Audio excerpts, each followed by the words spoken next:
So hi everyone, thank you so much for being here. And thank you Natasha for that introduction. As she said, I'm Wendy Smith-Begolka. I'm NEA's Vice President for Scientific and Clinical Affairs, and I'm really excited today to be able to kick off this patient perspective session and share with you some of the work that the National Eczema Association has been doing related to understanding the clinical trials, awareness, and experience of our eczema community members. And it's just so exciting to be able to share this information with you because I hear the energy and excitement in the room for all of the really great potential for what the new drugs can mean for the patient community, what they can mean in terms of better outcomes, better lives. And so it's really exciting to continue to build on this great momentum that we already are seeing here in the room today and are talking about. So with that in mind, we've already talked a lot today about the clinical trials, and I thought I would give you a little bit of perspective of sort of where are we at now and why did NEA actually start wanting to do this survey in the first place.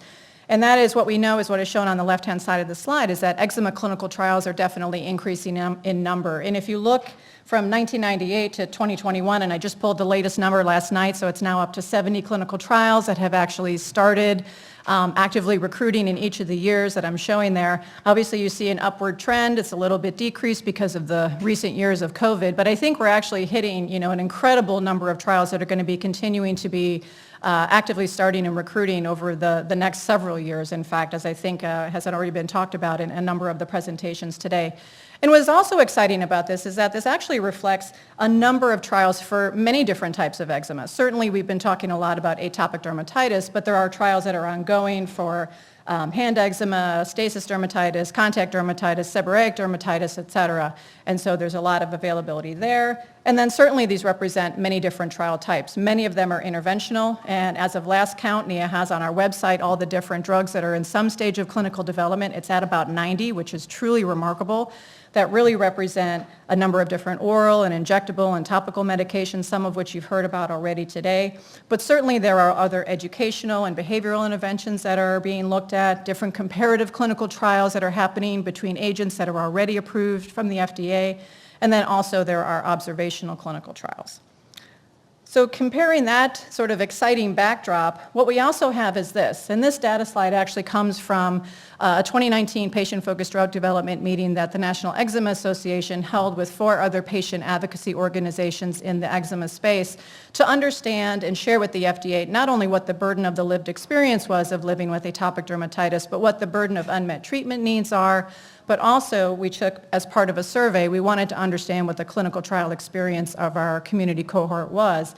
And what we can actually see, as shown here in the red circle, is that despite all of this tremendous growth in the number of clinical trials, we actually are seeing only about 8%, as from this survey in 2019, have actually participated in a clinical trial.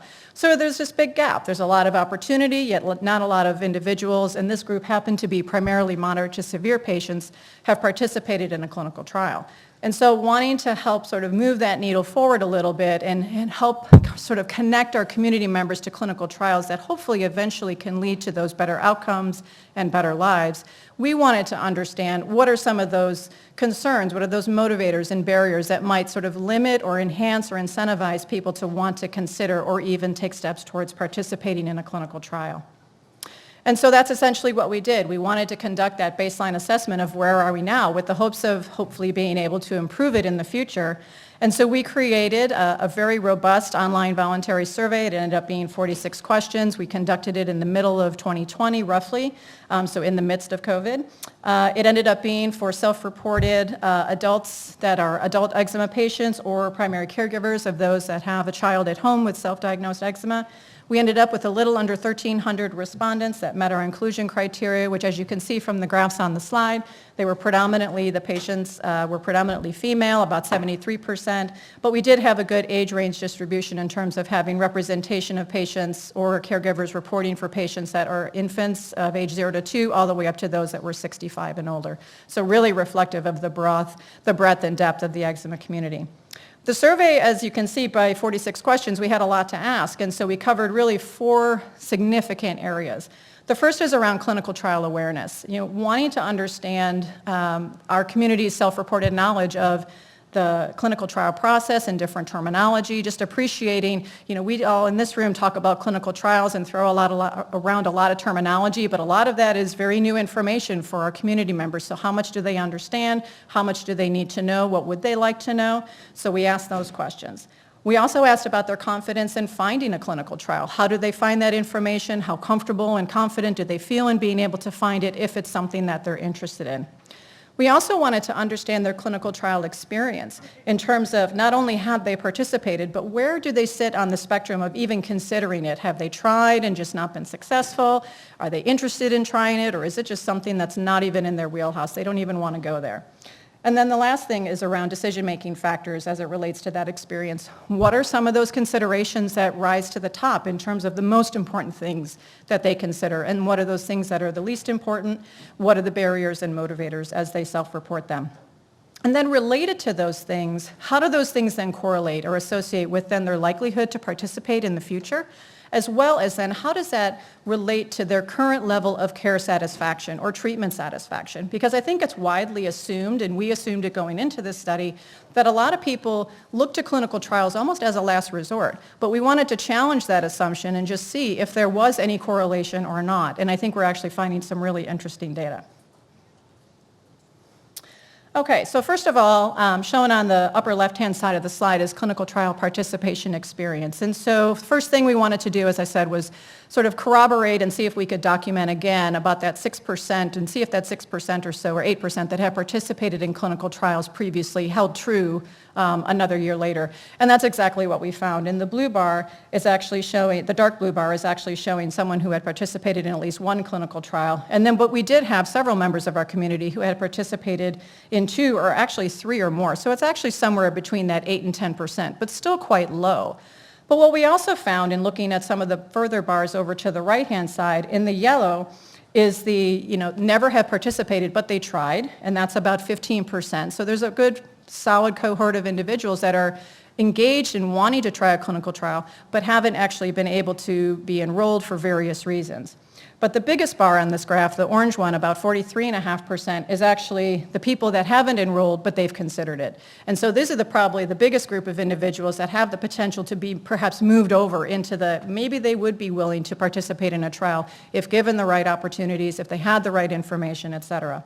And then also interesting is the red bar on the far right-hand side, which is about 32%, and that's a group of individuals that say they've never even considered it and they haven't tried anything to date. And so also important to understand, why is that? Why have they not even considered a clinical trial?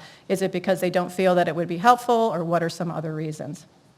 On the right-hand side in the table is just a little bit of a deeper dive in the information that we found about different racial and ethnic groups to understand if this participation experience varied at all by that category or by those considerations. And what we can see is that probably what you would expect in terms of people that have participated in clinical trials, from the individuals that responded to our survey, most of those that have participated in a clinical trial were of white race, and as well as non-Hispanic, but we did see about 30% participation from the rest of the other racial and ethnic groups that are there. But as you look across the groups in terms of those who actually participated, sort of considered and tried it, as well as those that never participated in a clinical trial, you really don't see a tremendous variation in terms of how those kind of branch out across the different profiles. So there is no, at least in our hands, while there may be absolute differences in terms of the number of people that reported participating in a clinical trial, it seems that in our hands, at least in this study, racial and ethnic groups are not necessarily different in terms of their previous history in terms of participating or their potential desire to participate in a clinical trial either.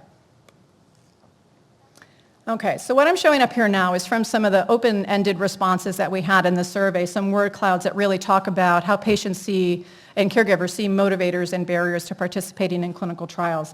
And without going through these word clouds in great detail, I think what you can appreciate with the motivators shown in green and the barriers shown in the red box is that it's quite significant. There's a lot of different considerations that people are bringing to the table in terms of what they see as opportunities or considerations that they think in a positive way, as well as things that they might consider in a negative light. And some of the things that are probably the biggest things that come out of the word cloud related to getting better care, increasing their knowledge, frustration with current treatments, those are things I think that rang through loud and clear. On the motivator side, on the barrier side, we see challenges around eligibility, other criteria related to participating in a trial, such as how different it might, or how far it might be for them to participate, the inconvenience that might be attached to it.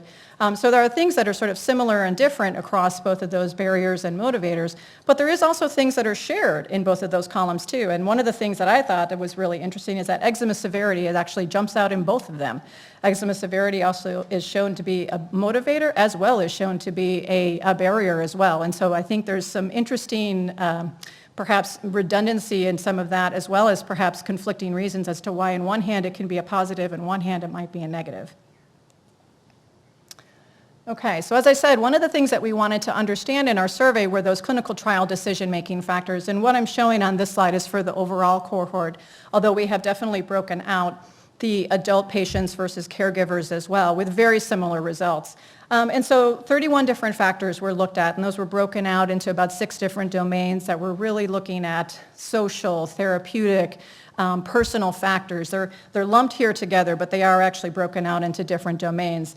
But I think what you can appreciate in looking at all of these factors together in sort of this heat map type of an approach is that a number of them on a scale of 0 to 4 with 4 being very high importance, is that there are a number of factors that are certainly in that 3 and above category. Just reflecting that there are a lot of different considerations that patients feel to be very or significantly important in terms of helping them to decide whether or not they would want to participate in a clinical trial.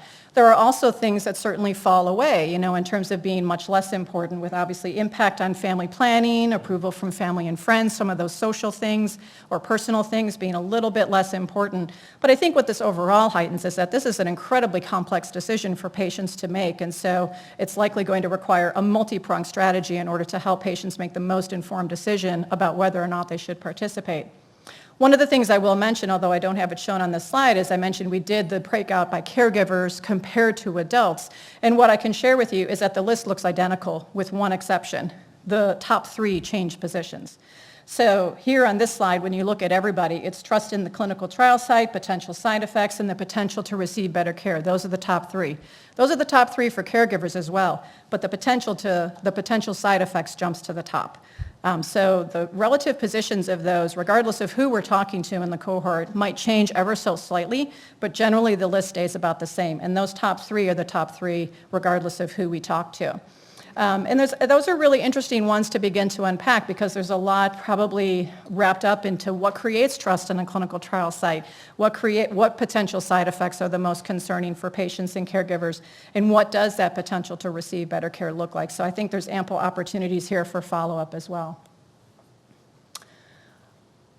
Also, as I mentioned, we wanted to understand how having general clinical trial knowledge both about the process itself as well as the ability and confidence to find different pieces of clinical trial information really changed over time with the ability of having never participated and then with the having had previous participation. Because I think, again, we made the assumption going into that but wanted to ask the question of after you've participated in a clinical trial, presumably some of these things would go up, both from a process understanding perspective as well as from an ability to find information perspective.